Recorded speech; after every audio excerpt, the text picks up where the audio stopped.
Hello বন্ধুরা, আসসালামু আলাইকুম। বন্ধুরা, আশা করি সকলেই আপনারা আল্লাহর রহমতে ভালো আছেন। তো বন্ধুরা, আমিও আল্লাহর রহমতে ভালো আছি।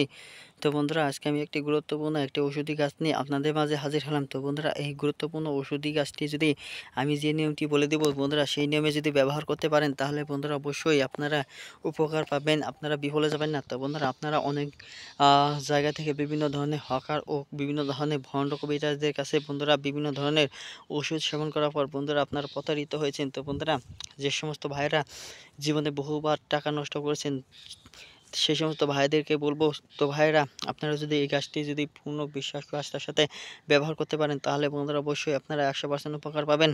আর যদি বন্ধুরা এই গাছটি সম্পর্কে উপকার না পান তাহলে বন্ধুরা অবশ্যই আমাদেরকে জানান, আমরা কবিরাজি চিকিৎসা বাদ দিয়ে দেবো।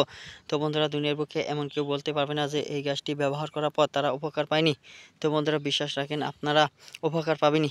আর বন্ধুরা, আর দেরি না করে এই গাছটি কোথায় পাওয়া যায় এখন আমি বর্ণনা করে বলবো।